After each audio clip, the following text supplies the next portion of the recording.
Welcome to the Feisty Women's Performance Podcast. I'm your host, Sarah Gross, Ironman champion, PhD in women's history, and founder and CEO of Feisty Media. I started this show because I wanted to cut through the BS of diet culture and fitness culture and actually learn from high-achieving women at the top of their game who have figured out how to feel and perform their best at every stage of life. So I chat with experts, elite athletes, and leaders who have learned to succeed despite the massive gender data gap in exercise and medical science and product development. Every episode is filled with information, advice, and anecdotes that will help you fulfill your potential as an athlete, mom, leader, or business owner. And listen up. If you don't subscribe to our Women's Performance newsletter, you are definitely missing out. It's totally free. So head over to womensperformance.com and subscribe now. That's womensperformance.com. This podcast is a production of Feisty Media.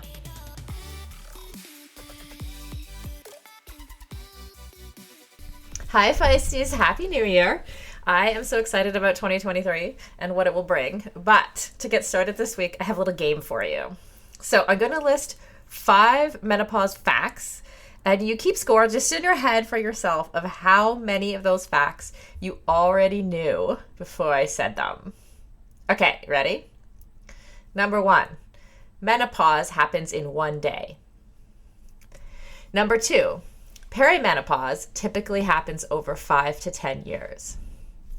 Number 3, there are 36 symptoms and counting that are associated with perimenopause.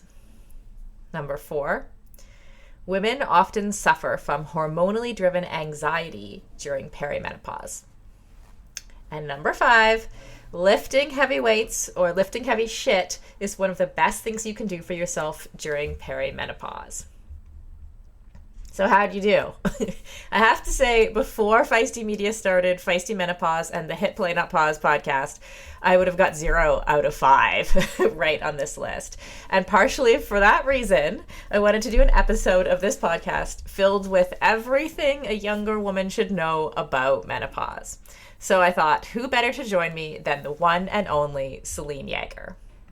Selene is the host of the Hit Play Not Pause podcast and leader of the Feisty Menopause community. She is a top-selling professional health and fitness writer who lives what she writes as an NASM certified personal trainer, USA Cycling licensed coach, PN1 certified nutrition coach, pro-licensed off-road bike racer, and former All-American Ironman triathlete. I can barely get my words around all of her accomplishments. During our conversation, Selene and I talk about her own journey through menopause and what she's learned after 2 years of her own conversations with the experts she's had on the Hit Play Not Pause podcast. I was especially struck by the part during our conversation where Selene talks about how much time we as women can sometimes spend hating certain parts of ourselves. For example, like our thighs or our waistline, or our boobs are too small, or this is too big, or that's too small, or our faces are wrong, or there's too many wrinkles. It goes on. And how conversations about menopause dovetail into ageism. Ultimately, though, Selene and I talk about how empowering her own journey has been, both through the podcast and through menopause itself.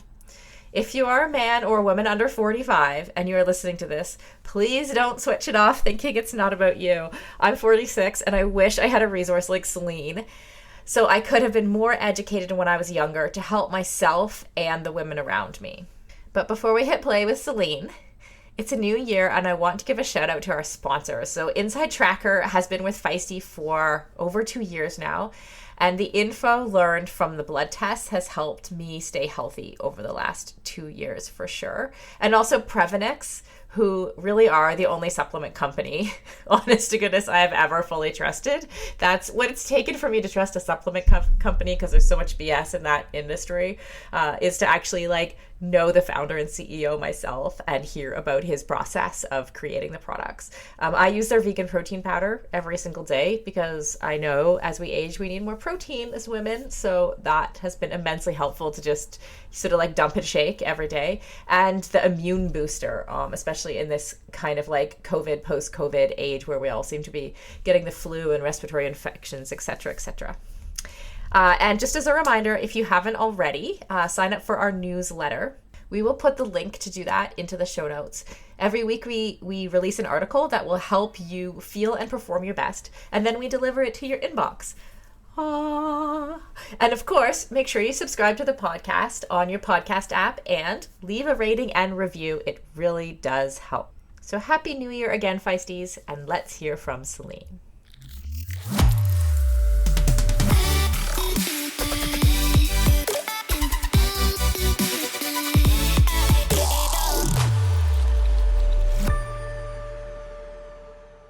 Hi, Selene. I am so excited to have you on the podcast. How are you?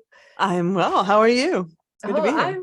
I'm pretty good. We're like so snowed in. I've got like, normally you can hear seagulls. Sometimes regular listeners will know there's like seagulls kind of sometimes that join us on the podcast. Yeah. But today they're blocked by a giant layer of snow. So really, is that unusual for you? Very unusual. Yeah. Yeah. So it's very quiet here. No one's coming to work. No one can drive. And the seagulls cannot disturb us. So we're going to have a good recording. All right. Excellent. Until the roof comes in. I'll let you know. You'll know. All right. So menopause, I really want to talk about perimenopause, menopause, and like all the things that like that we wished that we knew when we were younger, and like menopause education has become your life's work. So I know there's no one better place to talk about this than you. So how did perimenopause, menopause, how did it become so important to you? Yeah, I mean, honestly, that wasn't until I started this podcast. I mean, even when I was writing, and that's hit play, not pause for those who are not familiar. Even when I was writing Next Level, which I had started sort of doing before the podcast with Dr. Stacey Sims, which was the menopause follow-up to Roar, so it was all about that. I just hadn't really been thinking about it that much. But when I started this podcast and put it out into the world and then got this tidal wave of feedback, it became very clear to me just how performance-minded active women were just left out of the conversation and were struggling alone. And it was literally changing people's lives. I was getting all these messages and I thought, oh, like this is super meaningful. This is really important. And it was really after the first couple episodes of the podcast that I decided like, this is really important. Wow. So that's interesting because I sort of half expected you to give us an answer that was more about like your personal journey, but no. It sounds like it's about everyone else. It has nothing to do with my personal journey. Right. I like, that's how, I often feel like that about things is that like, if I hear like a groundswell of like things a group of people are suffering, and especially women like in a certain area, like that's something I'm like, lean into that, right? Yeah. So interesting. What was your kind of menopause journey? Like, did you have significant I don't even want to say symptoms. Is that? Yeah, no, it's not. So it's funny. Like I probably, I was racing all through my 40s, right? Like I hadn't really thought about menopause at all. It barely entered my consciousness. Like if you asked me, will you go through menopause? I would say, of course, like every woman goes through menopause, Right. like I would, but I never actually much thought about my menstrual cycle either. It happened. And then when I started working with Stacey on our projects, I started to connect some dots. Like there would be times in my cycle that I didn't know because I don't track. But like once I started tracking, I'm like, oh, I do actually always have some trouble with power and thermoregulation at this part of my cycle. And here are some things I can do about it. Like, cool. And menopause wasn't on my radar while I was racing in my 40s. I definitely, I knew that that's when your period stopped. And from my work with prevention, when I was like 28, 29, I knew like there were body composition changes, because all they ever wrote about was the quote unquote menopause, right? Like that is right, which I which hate. which is hate like that word. belly fat. Yes. That okay. Because like the abdominal fat, and it's a thing, like your body composition shifts and weight does go to the middle, and you become, your waistline. Well, it's true. All of that is true. But like these words, I have just grown to hate more than anything, like muffin top, bat wings, menopause. I hate every single one of them. Mm-hmm. So, I knew like hot flashes, right? But that's kind of like all I knew. And I understand your reluctance to use the word symptom, because that connotes a disease. And I personally try very much to get away from that narrative that menopause is a deficiency disease, because we've been here before, in the 1960s when they wrote Feminine Forever, they called estrogen, menopause was a disease of decay, for God's sakes. Let's not, right? Like, let's not do that. Decay. Right. Oh God. Living decay, it was called. But it is a symptom in as such that it's a sign that something is changing like internally, right? Like, so. Right. Like the word symptom, because we associate it with disease, right? But the word symptom can be anything. Like it's just like something else happens related to this other thing. Right. And it's an unusual thing. It's getting your attention. And that's sort of like what it is, right? That's an idea. And there's 36 and counting, of menopause if you go to the literature and the journals. Looking back, I probably started entering the transition somewhere around 46, if I had to guess. I was having wicked night sweats, but I would sometimes sort of become a furnace at night when I was training heavy. So it was different. I mean, it literally was like my pores sprang open and it was a sprinkler system and like rivers of like sweat running down my back. I'm like, this is new. And anxiety that was not there before. Like everyone who listens to my show knows I talk about being a catastrophic thinker. And but this was different. Like this was a level of wow, the world is ending kind of anxiety that I hadn't had before. Just like really strong physical, visceral anxiety, often at like 3 o'clock in the morning or, some other time where I just wake up. And, I got through it by ignoring it like so many people do. I mean, even though I'm a catastrophic thinker, I'm also super level-headed. So I was just like, I'm very good. It takes a whole lot to sort of knock me off my game. So I would just like towel off. And I had like mantras that I'd lie in bed. I'd be like, I'm okay. It's okay. I'm okay. It's okay. And I would just count backwards from some number. I would just pick like 38. I'm okay. It's okay. Until I went back to sleep. And that was pretty much it until like 48 or 49. And then I definitely hit like prime tunnel, prime transition time. And it really did. It felt like my muscles disappeared kind of overnight. And I've always been a very muscular woman. I never thought about them. People would always like, how much do you lift? I'm like, I don't lift. And I had that very odd feeling of invisibility that women talk about, which was so strange to me. I can't even really put words to it as a writer, just feeling like I wanted to disappear and be invisible, and I was invisible. And it was such a weird out of nowhere sensation. And, that's when I called Stacy, because we were working on that next level book. And I was like, I'm kind of not okay. I'm like, if I'm going to write this book with you, like, I need to fix what's going on with me, because this just got really real for me. And I can't write stuff if I'm not okay. Right. And she had me, I started lifting heavy. I started using some of the adaptogens that I talk about a lot, like ashwagandha, and I increased my proteins, a lot of the things that I've talked about over the show, and it actually really worked. And lifting heavy, I will say, is the number one thing that sort of literally sort of grounded me, made me feel more like myself, got me back mentally and physically in many ways. So that's a long answer to the transition. That's a great answer. I'm like furiously writing notes of things. Okay. I will pause and let you. I'm like, just things I want to follow up on. Like, with the onset of the anxiety and these symptoms, and you said like, especially those first early years that you just like kind of got through it by getting through it. Like, is there a certain, because I actually have this feeling with listening to your show, because I like pick and choose right, of which ones I'm going to listen to, because sometimes I'm like, I don't want to know. Like, you know how a psychology I student fully understand. right, like Mhm. diagnoses themselves with like everything that they learn about like Yeah, later. yeah, yeah, And yeah. so like how how should someone like myself, or like I want, but I also want to be educated, right? And I don't want to feel like alone. And I know that I won't. I mean, we're like in this together now, kind of thing. Like that's not going to happen. But like, did you feel that too? Like that you, or do you wish that you were more educated at that for those I don't first? think I would have done anything differently, if I'm honest, because I was still performing well. I'm lying. Now that I've had some time to think about it, like I do wish that I had known that anxiety was hormonally driven, only Mm, because I wish I had known that.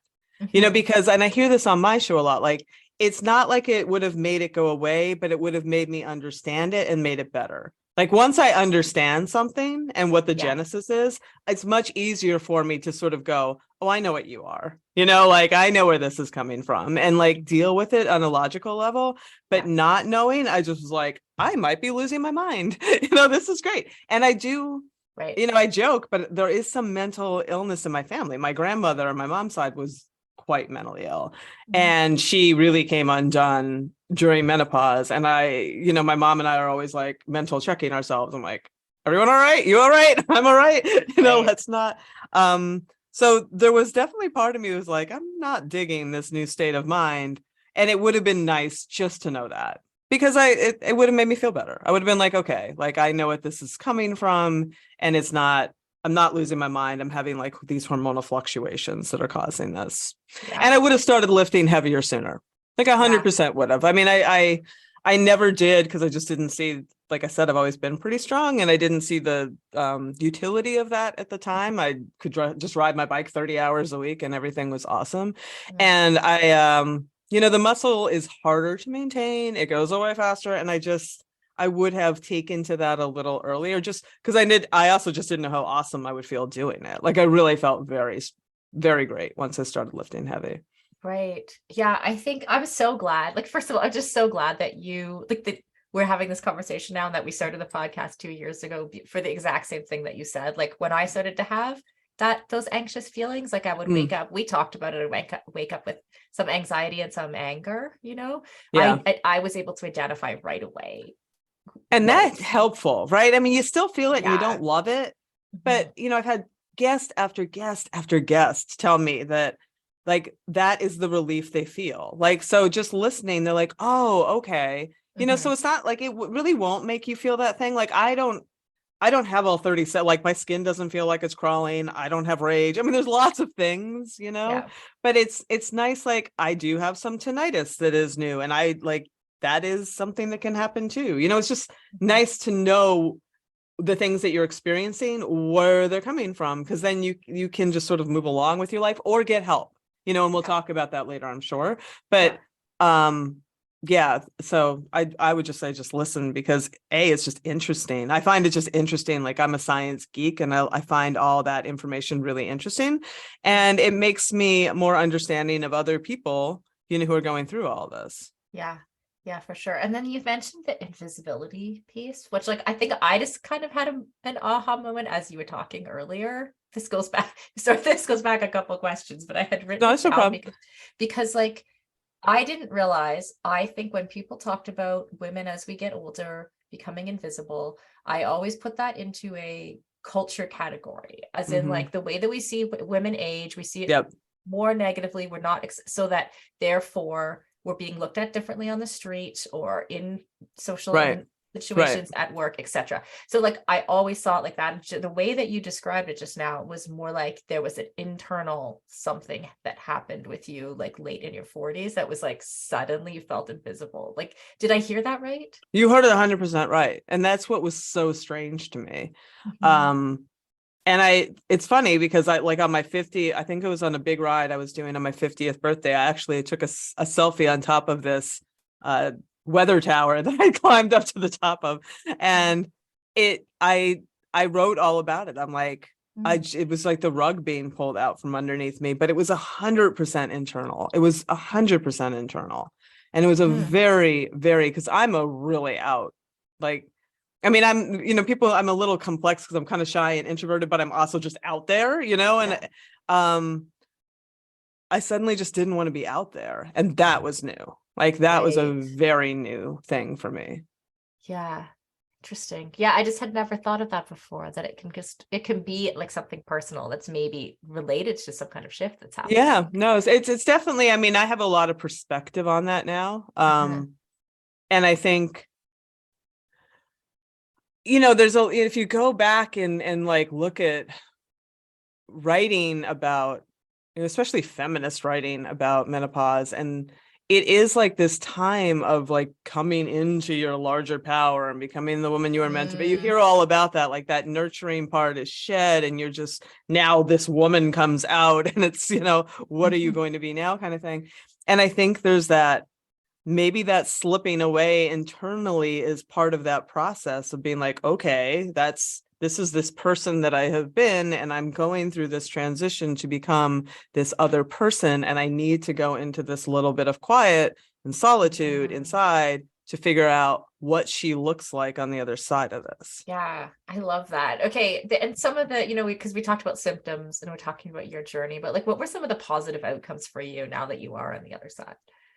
Oh yeah, I mean, there are a lot of positive outcomes. I mean, it's, there's definitely a mourning that happens. I mean, there was a Mhm. period that I mourned not being as fast as I was, like on a bike, right? Mhm. And all that stuff. But there's also like, it's kind of like when my daughter was born, there was sort of like this joyful letting go of a selfish part of myself. You know what I mean? I Mhm. felt that when she Yeah, was born. I'm like, whoa, I got something bigger than me to think about than myself. yeah, Amen. And I yeah. really enjoyed that. And I Mhm. think I'm going through another process very similar to that, where I'm like, I can put that down.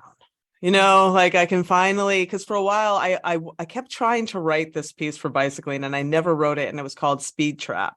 And that I Mhm. felt like I was in this trap.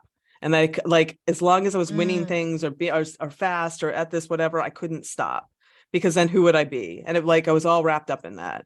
Mhm. And it was such a sort of a joyful shedding. I mean, it hurts because shedding must hurt. Maybe it hurts a snake too, I don't know. But I Yeah. felt like, like there's a process of, any birth is painful. Mhm. But like when you get out the other side, you're like, oh, that feels good. Mm. Maybe that's what it feels like to come out of a chrysalis. I don't know.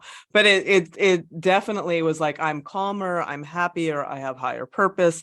I can take on these adventures for the sake of them. Now I actually do feel a little bit like myself again, and I have a little bit, I think, power and speed that I don't know if I want to do anything with it or go down that road again. But I signed up for a half Ironman. I mean, like it's, Yeah, yeah, I mean, it's just, I which I'm being sorry to very tell you. careful about. Yeah. But it is a good place to be. I mean, I've talked about it so much. You get to this like unfuckableness is what we talked about with Zora. Like, I don't like Yeah. no fucks to get, like all the F words, but it's true. Like you just get like more comfortable in your skin, and you just don't care about like a lot of the little things that you did before. Like the purpose Mhm. is higher.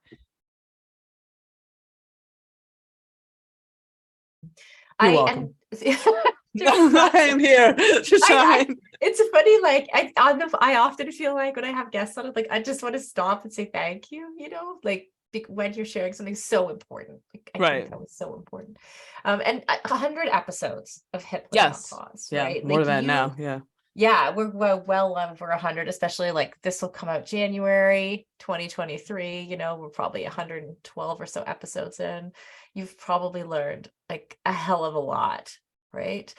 So Um, much. yeah, what are some of the most, I know this is a huge question, but some of the most important things or the important takeaways that you've learned? No, I have a couple that I think about often. And, the first one is that it is real. Like what you are feeling is real. And that is really, really, really important. When you have, and sometimes when I show women, and I think I've shared this with you, like you can look at a graph of women's hormones, and like during the menstrual cycle years, there's this like beautiful orchestra that's sort of like reliable. And then you get into perimenopause and it's like things are just swinging like a spiral graph, and that affects you. That affects every cell of your body. So like understand that whatever it is that you're experiencing is real. And if your doctor tells you that you're too young for menopause, because you're in your late 30s or early 40s, find another one, find someone who will listen to you. If they're not listening to you, please find someone to listen to you. And sure, not everything is menopause, but you need to have a medical provider who listens to you and is knowledgeable. And along those lines, like take symptoms seriously, and that's something that I have learned that I would not have known. And it's kind of recent that even the North American Menopause Society is talking about this.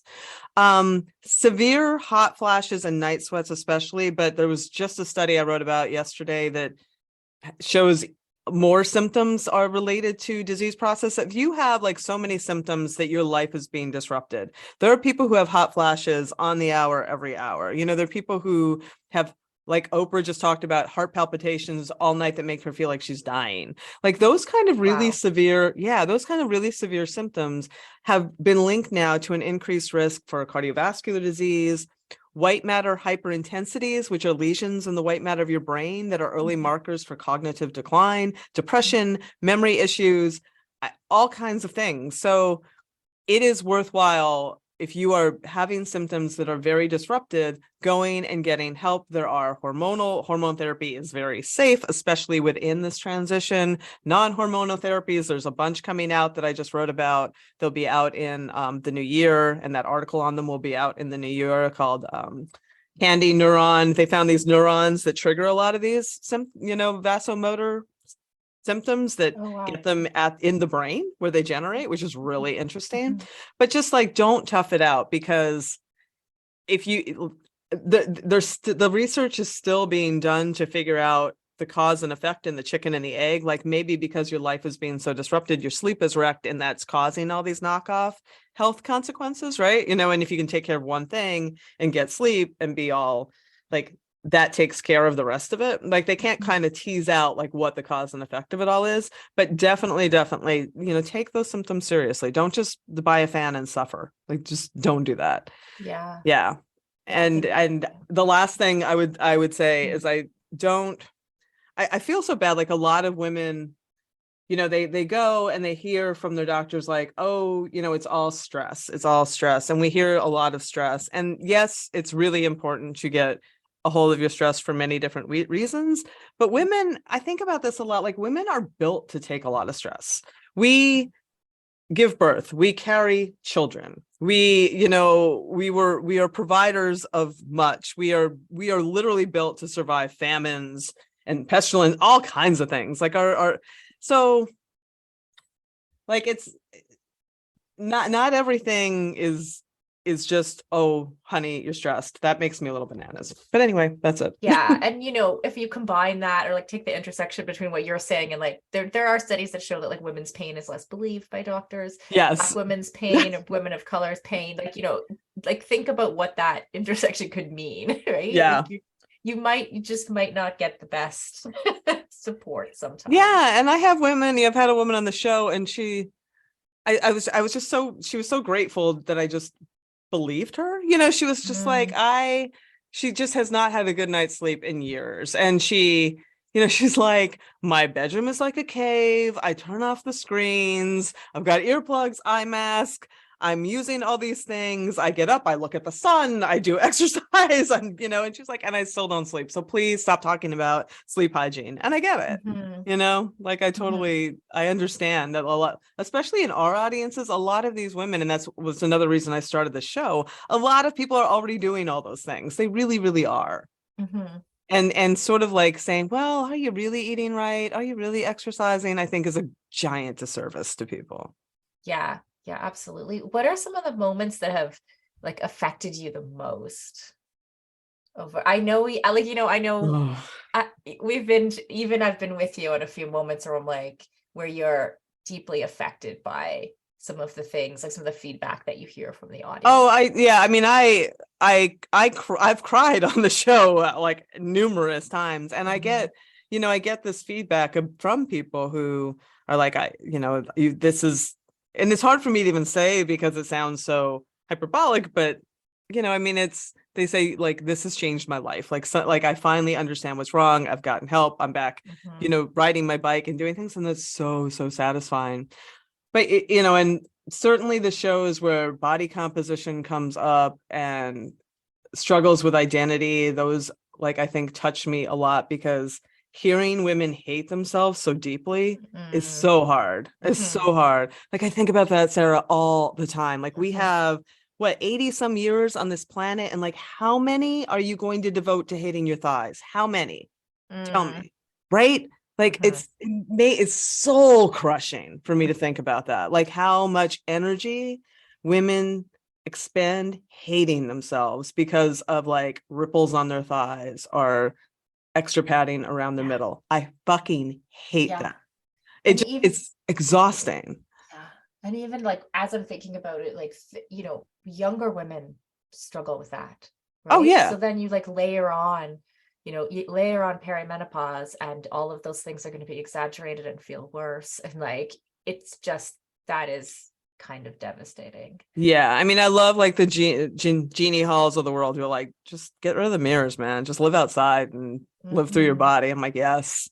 But, to be honest, the show that has impacted me the most, I mean, it was just very recently, like I had on, it's funny you're talking about the shows that you don't want to listen to, right? Because there's shows that I haven't want to do. Like yes, right. So Dr. Amy Commander, who is a breast oncologist, into this book, reached out to me. She's like, you haven't done a show on this. I'm a big fan. And I have like all this stuff. And I'm like, I don't want to talk to you because like I had a couple of breast scares very early on, like was 39, 40. And because I'm a health writer, there's this whole thing that happens when you're a health writer. You're talking about people who study psychology get everything wrong with them. When you are dying of everything when you are a health writer sometimes because you know too much, right? So, I just got terrified of getting a mammogram. I mean, I was so irrationally afraid of it. And literally 12 years go by and I haven't. Every year I'd be like, this is the year I'm going to do it. And that year would go and I'd be like, oh, I just didn't do it. And by the time I got to like now, I'm like, I'm dying. I'm like, if I go, they're going to find something and that's the end, because that's what my brain was doing. And I'm like, I don't want to talk to this woman. I just don't. But I had her on because it felt very irresponsible to just not do a show on this. And we talked and it was a good show. And there is a lot of controversy about mammograms, which we don't need to go into all of that here, but I knew too much about that too, right? Overtreatment and fault. So we stop recording and I tell her my truth. I tell her like, and she's like, I could see her just become my mom, and she gave me her cell phone and I just start crying. And she's like, you really need to do this. And, and now I understand she had a friend who caught hers early and it did save her life. So she's like this personal connection too, right? Yeah. Aside from being this. And she's like, I understand, your thoughts with the controversies, but this is why it is good. And I got off the phone or the call with her. I made the appointment that day. I sent her a text. I said, I did it. She's like, I'm so proud of you. I wanted to cancel that so many times. I got it right after we got back from Outspoken. I made the appointment. It was like the Friday after. And, like I got kind of calm that day. I was like, if I have cancer, it's not going to go away because I don't get the screen, right? Like you're just being stupid. So just go. But in my mind, I'm like, they're going to lecture you. They're going to look at you. They're going to wag their nothing. Everybody was so nice. They did make me make my appointment before I even sat down for next year, though. They're like, oh, would you like to make your next appointment? I'm like, I haven't even sat down. But you may not leave the building until you. So I did. And then I was like really psychologically prepared to get the call back because I have dense breasts. And a lot of times they have a hard time sort of reading things. Everything was fine. And now like, I'm so like, that has actually, I can't explain this little nagging weight that has been sort of banging around the back of my head for 12 years, like literally 12 years. And now it's gone. It's gone. But I had women, when I talked about that show on the next show, I just broke down crying. Like it was like 12 years of anxiety just came flooding out while I was doing the intro. And I sent it to Carrie right away. I said, I'm hitting re-record on this because I just don't know. And then she got back to me. She's like, don't. She's like, keep that. So I was like, okay. I feel really stupid. That seemed like a gross overreaction, but I had so much really positive feedback. And a woman actually immediately got back to me and she said, it took me 3 times to even listen to the show because I'm so afraid of this, but I'm going to make an appointment too, so like those kind of moments are amazing. Yeah. Wow. I had a moment of realization, like I sort of teared up as you were talking, like just now. And I just want to like draw this comparison because I realized, oh, this is the same. So when I was in Scotland, when I lived in a postgrad dorm the first year that I was there, like to do my PhD, and there was a doctor from South America who was working on she was a fertility doctor. But she had dealt with, now she had lived in 3 different countries in South America and like very, very Catholic. So women did not, like, it was kind of shameful if you had something wrong with a private part of your body to go to the doctor. And must be God's curse upon you. Yes. Yeah. And she had these pictures that were like, that have like stayed with me in my head, like for till now. Like you're talking about breast cancer and I'm like, when women finally went, and everyone has a boob job, by the way, like in those countries, right? So it's like harder to detect at the best of times, even with detection methods. People don't go to the doctor. She had hundreds of pictures of women where the cancer was growing out. I had never seen anything like it, where they were like almost deformed by the time they went to the doctor, because like, that's the level of like help. And just as you were talking there, I was like, that's a very extreme image, right? But like actually a lot of what we go through in menopause is silenced, not for religious reasons, but for other reasons, right? Like other cultural messaging reasons. Like all I knew until 2 years ago about menopause was that your period stops and you get hot flashes.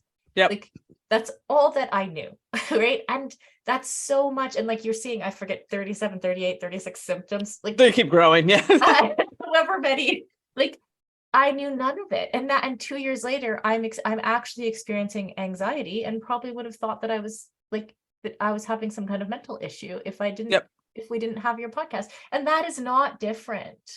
No, it is not. And we need to, and I think about this a lot too, like the reason that menopause has the stigma and the shame, I believe, is dovetails with ageism, deeply dovetails with ageism. And it's I feel like sometimes we're knocking down one wall when the bigger one is right behind it. But I think that by knocking down this wall, that next one will crack too, because it's just this army of women, tsunami of women just coming right at all these things. And it's great. But, age, like that's why 100% I'm sure that athletes particularly, or people who are active, like they don't want to identify with getting older. Like nobody wants to think about that. Right. And if you say menopause, that is synonymous with a certain age. It just, and they used to even say women of a certain age, another thing, like what the hell does that mean? Right. Like all of that's got to go, all of it. Yeah. And it's going to be a while, like those, even if you look at sport broadly. I had this conversation with another guest who's actually going to be coming up after this episode, but I also did that interview this week or last week. And she talked about like how it's like the culture with women's sport, it's culture that's lagging behind, because we put this might seem like kind of left field, but I think it's the same. That like when we put women on the field, we fill out stadiums, right? Like people go and watch women's soccer. We fill out basketball, like the basketball stadiums, people are watching, but yet like put them in a bigger stadium, right? It's the culture that's lagging behind that says, no one's interested in women's sport. Right. Actually, they are. We just have the evidence. We have the hard evidence right here.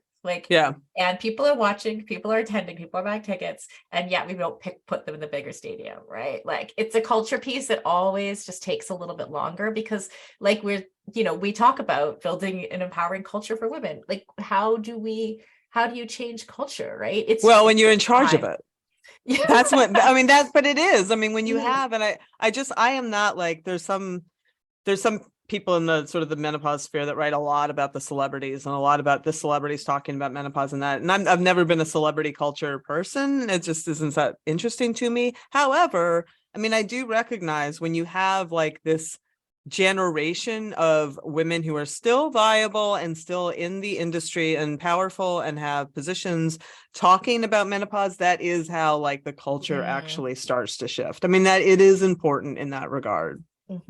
Yeah, we become the culture, and we can't make, we're not making ourselves disappear like all the men that used to sit there and be like, well, nobody wants to see this, you know, like it that's gone. I mean, those levers, they're not in control of them anymore. Yeah, there's layers. There's like, except like not drinking the Kool-Aid, you know. Yeah, right. We have to believe it ourselves, like instead of like we believe some of our own indoctrination, right? But but you're right. And then there's like the next layer of like who's in leadership, who has a voice out there, and those people have like another layer of responsibility. Yeah. Right. Endurance sports should be accessible to everyone, right? That's why we are so excited to be partnering with Motive. Motive is one of the fastest growing training apps in the world today, with thousands of amateur athletes signing up every month and a nearly perfect 4.9 star rating in the App Store. You are not a template, and your training plan should not be either. Prepare for running races, triathlons, cycling events, duathlons, or swim runs, however your season schedule shapes up, and get training written by some of the best coaches in the world in each discipline who know what it takes to help amateur athletes reach their goal on race day. The app takes the training written by those experts and then creates the most optimal training plan for your schedule, abilities, and goals. Plus, the training is fully customized to your race schedule, how much you can train each week, your current abilities, and the goals you want to achieve in your race. You can use the app for free as long as you want, or get all the upgraded features from the app for just $19.99 a month. But as a Feisty listener, you can sign up at mymotive.com and use the code Feisty for 2 months of full premium access. That's right, you get 2 months of premium for free. So you quite literally have nothing to lose. So head over to mymotive.com, mymotiv.com, and use the code Feisty, Feisty. And on a personal note, I know the founder of Motive, and he is driven to make triathlon and all endurance sports more accessible for the athletes who care about their performance, but who aren't quite ready for a full-time personal coach. If that sounds like you, definitely try the app for 2 months for free. You literally have nothing to lose.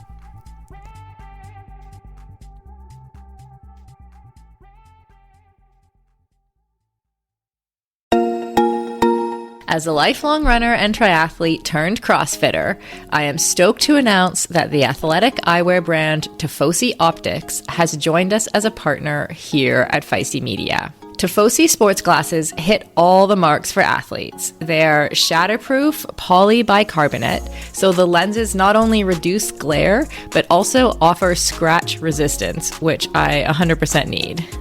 They stay in place when you are moving.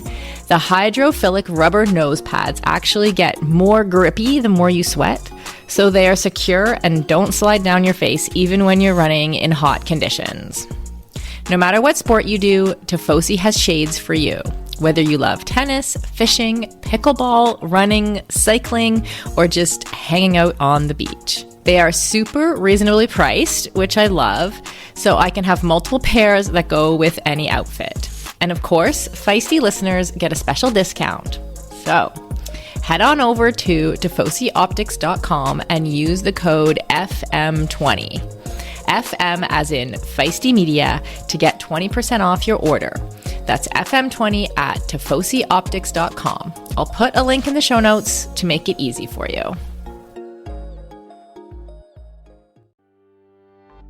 As we head into summer, rest and recovery are critical for improving sports performance, reducing stress, and living a long and healthy life. We should all invest in better sleep. So think about the thing you lay your head on for 8 hours a night. If it's not exactly right for you, it can lead to needless tossing and turning, or worse, have you waking up with an unrelenting kink in your neck. My new Lagoon pillow has helped me improve my sleep immensely by pairing me with the performance pillow that has everything I need. So I personally was matched with the Otter pillow. Shout out to Team Otter, which I love because it has a gentle cooling effect. And I was able to choose how much stuffing I wanted in it, which is super important to me because I'm doing a decent amount of CrossFit these days and my shoulders are kind of creaky. So having a pillow that is stuffed just to the right height keeps my neck and head in exactly the right position and comfortable for the entire night. And as of fall 2023, Lagoon launched their 100% mulberry silk pillowcases. It's cool to the touch, buttery soft, and great for your skin and hair. You've got to go check out this pillowcase if you want to feel great and look great every morning. Waking up for morning workouts has never felt better. I'm refreshed and pain-free thanks to my Lagoon pillow. To check it out for yourself, go to lagoonsleep.com/performance and take the 2-minute sleep quiz to find your perfect pillow match. And then use the code PERFORMANCE for 15% off your first purchase. That's code PERFORMANCE at lagoonsleep.com/performance, whole 15% off, and the link is in the show notes. You can just click through there.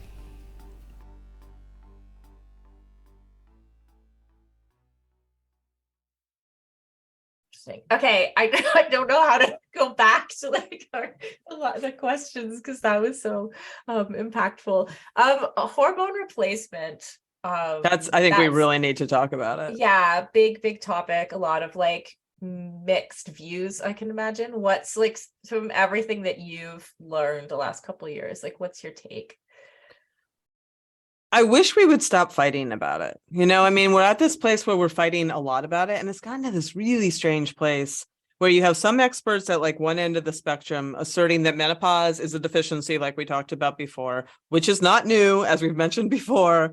And then there's and they actually think that every woman should be on hormones as soon as she enters that. I mean, there's definitely people in that camp. They're just like, it's a deficiency disease. It is related to all of these other diseases, and some of that is true. Like some of these things happen where your cardiovascular health and your bone health, I mean, it's the menopause transition can be a precarious time for other health issues.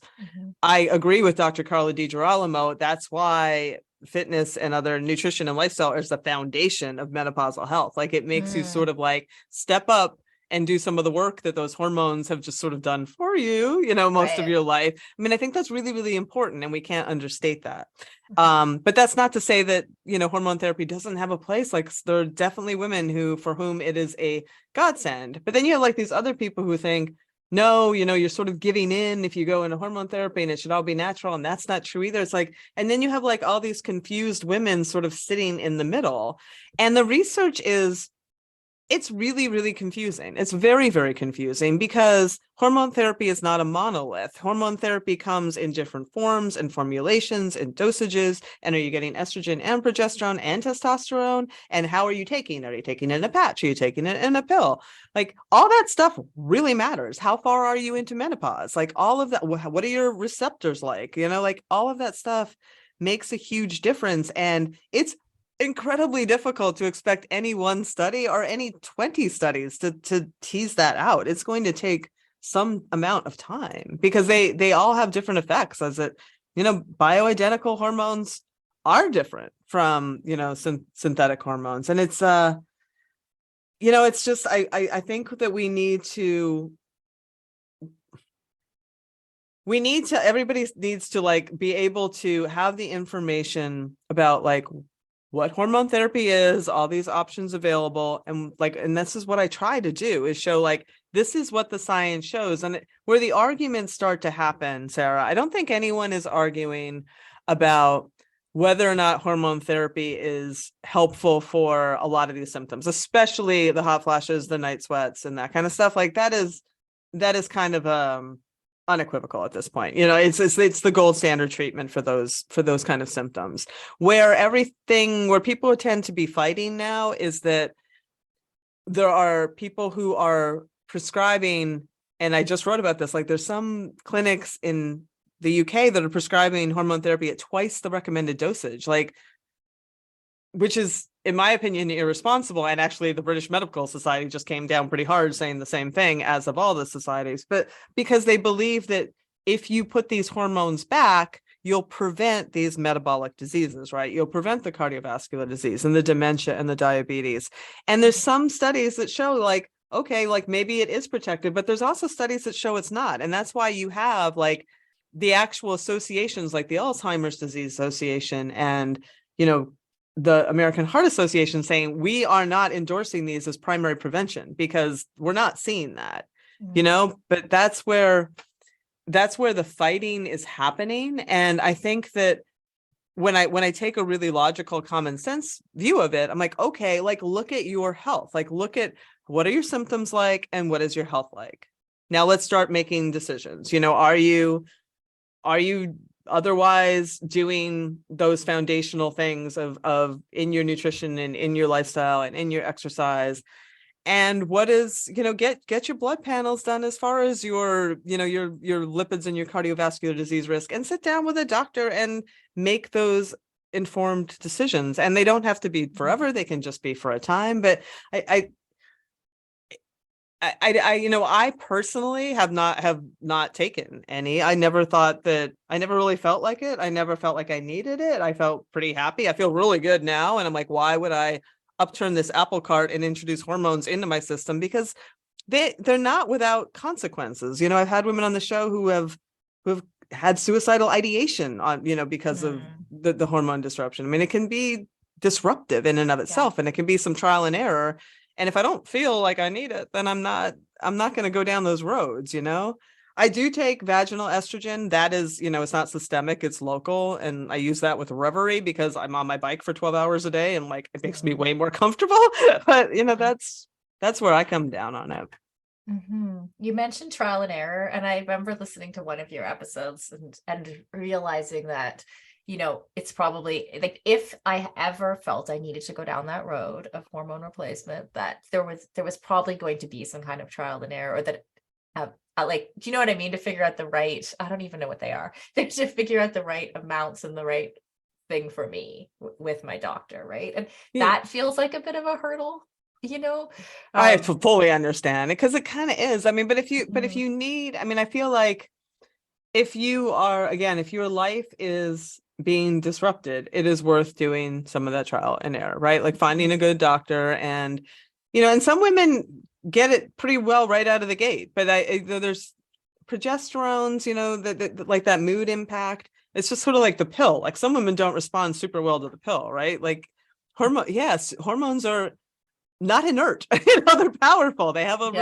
they affect your neurotransmitters. They affect all that stuff. So you need to, and I've seen it in the group. I mean, I've seen some people just like their progesterone was off and they're in really dark places, right? And that's troubling. Yeah. I think even connecting those dots, like if we're going to have from this particular segment, like I'm feeling like if people can go into menopause realizing that, like, if you end up in a dark place, like if people go into this transition, like you end up in a dark place, if you're having anxiety, if you're having like that, you can go out and look for answers. Like there can be like hormone therapy could be a big part of like that's, don't just accept that and think that you're having a bout of depression and totally silent, or I mean, some women do well on antidepressants during this time. I mean, that is there are a number of women who are on that, and that's great. It gets them through. Like that's it's just sort of helping smooth out the symptoms of all that fluctuation, that is causing this disruption in your system. And they're great for that. And there's, like I mentioned, there's other therapies too coming out and there's more pharmaceuticals, and there's a big toolbox, and there's no need to just be sort of like stiff upper lip and try to suffer, or think like you're just done, because this is just how it is now, because it doesn't have to be that way. Yeah, and you mentioned too, and I think this will be particularly apropos for our audience, like that fitness itself can help with some of the symptoms. We know, like we've heard about lifting heavy shit a Yeah. lot. Like, first of all, what does that mean? And are there other things that we can do as well? Yeah, it's muscle. Well, lifting heavy shit is really just that. Like it's lifting in that 4 to 6 rep range where you're really stimulating your central nervous system and you're stimulating those type 2 fibers, like really those strong contractions, because physically you without estrogen you need to sort of step in because estrogen is anabolic, and like that's sort of the first thing to go, right? So I mean, but there's the like stimulating your central nervous system like that is really good for you psychologically, and it also has that knockoff effect of making you feel in control and strong and powerful. So I think there's a lot to be said about that. But the more they learn about muscle, and I wrote a piece on this, like muscle is it. I mean, muscle, the more muscle you have, it's tied to longevity. It's very good for your metabolic health. So all the things that we were talking about, like when the cardiovascular risk goes up, a lot of times, like you become a little more insulin resistant and carbohydrate sensitive. Muscle pulls glucose into cells, right? Like muscle helps control blood sugar and helps control all those things. And it's good for your cardiovascular health. And there's, the more I read about it, I'm like, everybody just needs to lift heavy and take care of that because it's really good. And it's also good for hot flashes and night sweats. So, definitely that. And just the usual things that we talk about. Mobility is important. Cardio is good for you. If somebody wanted to choose, I would say lifting is probably more important. But you're talking to somebody who rides her bike 5 hours at a time. So I'm not going to tell anybody that they shouldn't do cardio. I get kind of upset when I hear these women like, oh, I understand I'm not supposed to be doing cardio anymore. I'm like, that's not true. That's actually not. That's not a fact. Yeah, for sure. If you're like I do CrossFit now, but I still go out for runs and they're like the pace is so easy and It has a different love purpose. it. Yeah. Yeah, totally different purpose. What about like high intensity intervals like HIIT training or Oh yeah, no, that's all super good for you. I mean, it's a lot of that is not only good for your mitochondria and just keeping that top end, because that top end is always the first thing to go, but it is also good for your cortisol. It's good to help you manage that stress because, again, it's harder to manage stress during the menopause transition afterwards because the ovarian hormones aren't there and they have always been sort of helping modulate that cortisol response and they're not there anymore. So it's good to use other tools like short interval training, like Tabatas are really great. Nice. Yeah, that's what I've personally been finding is that like if I can get enough intensity in my workouts and lift enough that it like the knock-on effect is huge. Then I'm sleeping Huge. better. Then and like I know I'm only at the beginning, but then I'm sleeping better, then the anxiety is better, and then like everything's better all at once. Oh yeah. It's like the solution to 6 different symptoms, Yeah. Yeah. 100%.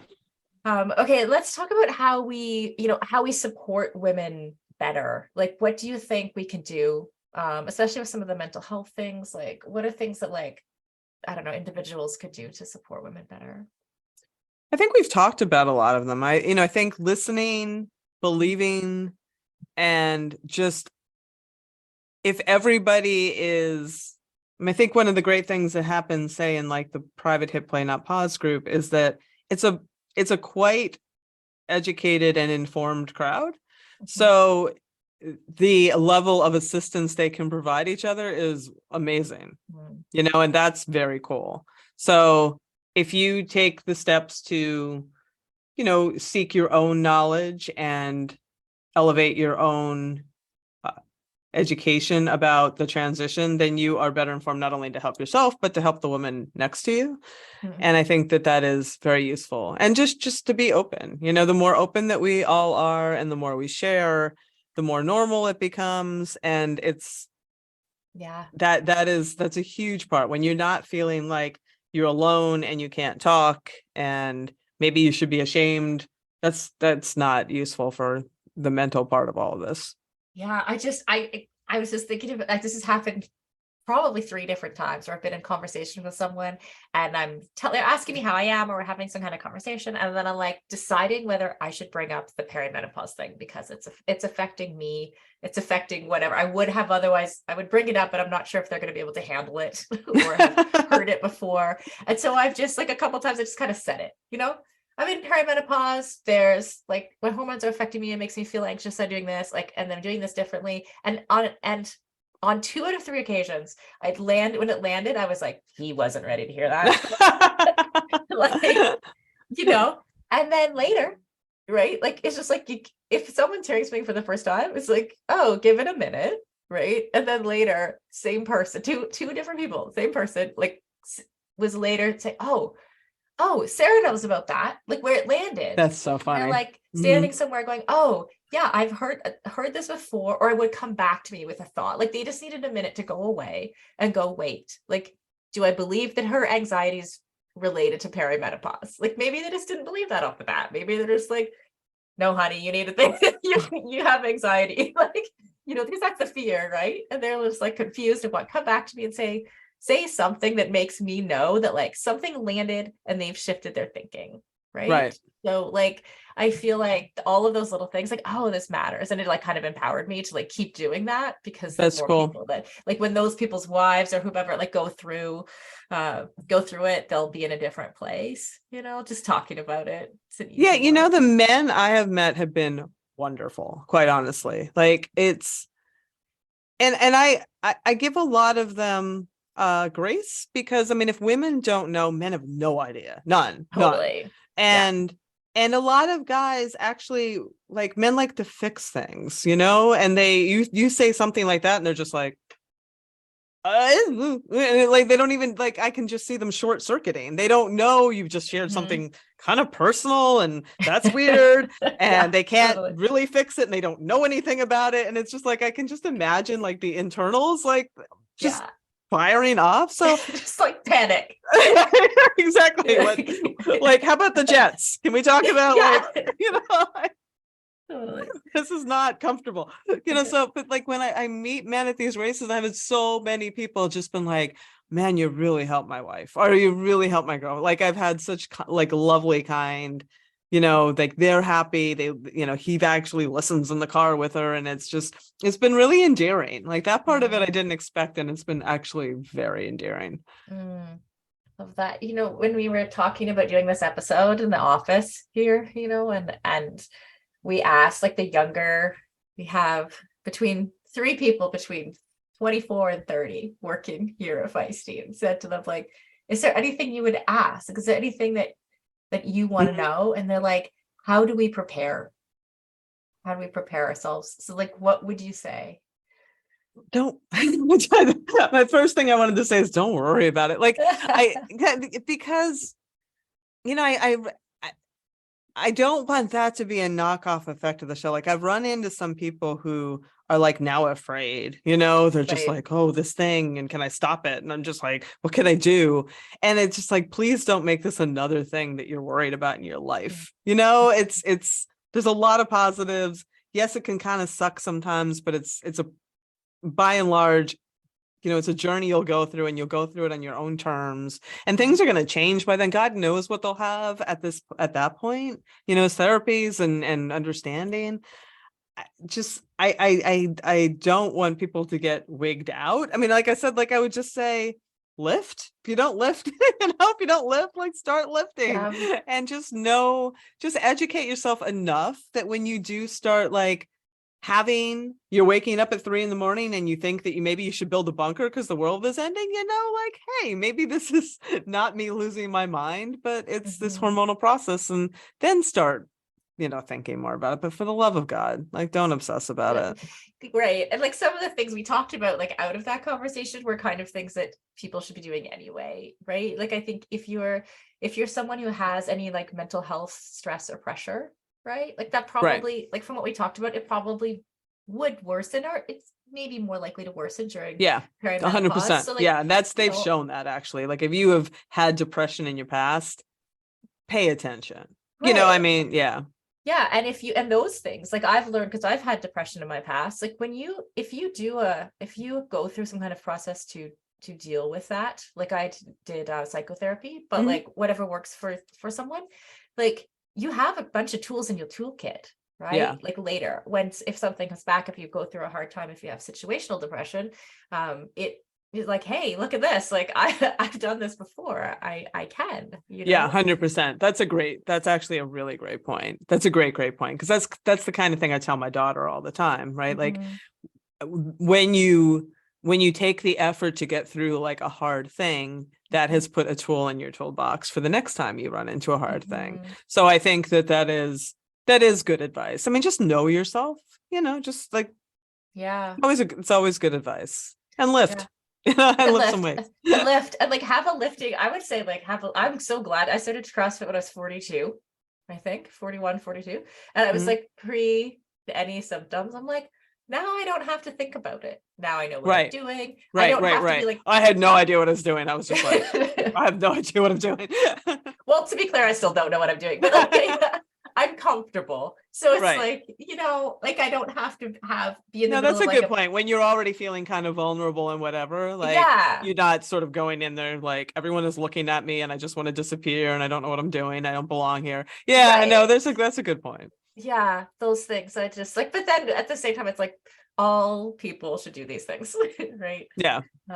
So and we know, okay, last question, Celine, before I let you go. Like we saw, well, those of us who follow you and follow Feisty Menopause, we saw your beautiful tattoo. Oh, that thing. Yeah, your amazing octopus tattoo. And to mark your menopause, like, do you think it's important to mark your menopause? And like, do you feel coming out the other side that you're in a new, like in some kind of new state of normal? You already touched on this a bit, but I would love do. to. I do. And I thought I think because, it is a really meaningful stage of life. It's I think anytime you go through any transition in your life where you are literally sort of becoming something else, whether that is becoming an adult, we don't mark rites of passages enough, I think, in culture. That's sort of gone by the wayside, and it's important. And I just wanted to do something. It's funny, I hadn't really thought about this, Sarah, when I did it and wrote about it. Like I did it because I thought it was important to mark this meaningful point in my life. And I liked octopuses because they're never static and they're sort of always adapting to their environment and they're smart. And we could go on. I could blab a lot. I could go on for a half hour about octopi, but I won't. We did that on If We Were Riding We one did. time. I So did. if I've already anyone done wants this. that So information, I'll go just back to that stop. episode. I will just stop. But I think one of the things that I didn't realize when I was doing it is that I was being bold again. I wanted to be seen again. Um wow, I'm gonna choke myself up. Like that is I hadn't thought about that. Like I did think about when I got it, I'm like, oh, this is a big thing. I'm gonna get this big tattoo on my arm. And I was excited about that in a way that I hadn't been excited about something like that in a long time. And that is a very clear marker that I'm on the other side of that. Mhm. Yeah. Oh, I love that. That's so amazing. I was just thinking about like that, what you said about like coming out the other side, being bold again, right? And because I'm like coming into the middle, it's like, I'm like, oh, I'm actually learning. This has been big for me the last like few months, that like, especially because of my job, because my job is so like multivaried. I'm doing something new and learning something like every day, all the time. It's like really that skill of like just doing it anyway, like being bold, even though I don't feel like it. And Yeah. I don't feel like it way more than I used to not feel like it. It's like, and here I am again today, being bold, doing something that I don't really feel terribly confident about, but I'm doing it anyway because like that's what matters, right? Right. Like, so yeah, yeah. Well, thank you so much, Celine, for everything that you do and for all the education you provided for all of us. Well, there's more And coming. it's so much. Yeah. I'm excited about the shows that are coming out next year already. So Oh yeah. Give us a preview. I have Nicole DeBoom, which was a really great conversation. Mhm. I've known her forever. She's Ironman champion, among many other things, entrepreneur. But we had a really, like, it touched a lot of the things that you and I have talked about identity and competition and where you're going in this life. And just like, it was such a good conversation. And then right after that, I have a show coming out with Dr. Fatima Cody Stanford, who is a really groundbreaking voice and researcher in obesity medicine. And she is, I this one is so important to me because for my whole life, professional life, I have witnessed that you would take 30 people and you would put them on the same plan, and this percent would like lose weight, this percent would maybe gain weight, this percent would do nothing. And it just wasn't this simple mathematical equation everybody was selling it to be. There was so much more going on, and you knew that, like, there was just, it was so obvious. Yeah. And she has like all of this wonderful science and evidence about like what really drives energy storage and energy usage, and it's all your central nervous system, and it's just amazing. Like, it's an amazing conversation that takes the onus so much off of, like, there's so many people in the audience who are just like, I am doing everything and nobody believes me. And I'm just like, yes, you're right. You're 100% right. And it was so validating of something that just a drum I've been beating internally and externally for a long time. So I'm very excited about that show. I don't talk about weight much, as we have talked a lot about, but I feel like this one, and people will understand, because she's such an amazing voice in this space, and so important. And talking about, like, she's got a client who is 300 pounds. He used to be almost 600, and he's metabolically healthy, and this is where his body sits, and that's okay. And I'm just like, that's a great person to talk to. Oh, I'm excited. Well, thank you. And thank you for everything you do. And I look forward to listening to those episodes in the new year. Thanks. Have a good holiday.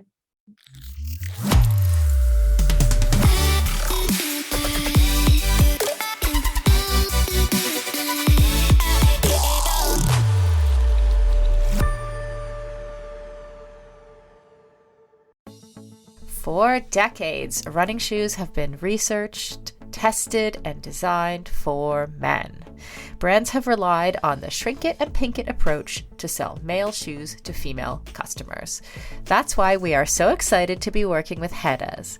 Hedas designs athletic footwear for women that elevates performance, safety, and style. Hedas unlocks the science behind women's biomechanics through dedicated research, creates better shoes for women that support their longevity and performance, and establishes new design standards to promote transparency in a male-biased industry. Hedas have a lower ankle collar to reduce rubbing, a breathable mesh toe box to allow for ventilation and to allow for female toe shape, a special kind of plate in the midsole to keep tired legs going, a narrow heel cup to reduce heel slippage and take the pressure off our Achilles, and a rounded instep to create a snug fit. Hedas has 3 shoe models designed for different sessions: the Alma Cruise for long runs, the Alma Tempo for training days, and the Alma Speed for pushing the pace. I've personally been running in the Alma Cruise, and I love them. It's the shoe I always wanted and never knew I needed. The fit is perfect in every way. You can get your own pair of Hedas at hedas.com and use the code Feisty20 for 20% off. That's Feisty20 at hedas.com, and it will all be in the show notes. Building muscle can be tough, and gains can be so slow, even for those of us who do a lot of strength training. As an ex-endurance athlete who is now in perimenopause, I know this all too well. It can be frustrating to put in the time in the gym and not see the results I'm looking for. That's why it's super important to take the right supplements at the right time. One of those supplements is essential amino acids, which are needed to trigger muscle protein synthesis. Muscle protein synthesis happens when you eat high-quality protein, like eggs or whey. And by supplementing with additional essential amino acids, you can make sure you are getting the full benefit of your training sessions. Targeted essential amino acid formulas can be up to 4 times more effective than just eating protein. I've been taking amino acids for almost a year, and in combination with eating quality protein and a couple other supplements, I have managed to turn the tides on age-related muscle loss, which starts at 30 for women, by the way, and I have continued to make strength gains as I head towards 50. AminoCo has been a long-time sponsor of Feisty Media and has supported all of our brands and podcasts over the years. I recommend starting with AminoCo Perform, and you can grab some at aminoco.com/performance. If you enter the code PERFORMANCE, you will save 30% and receive a free gift if it is your first purchase. Give it a try and let me know how it goes. That's aminoco.com/performance and use the code PERFORMANCE to save 30%.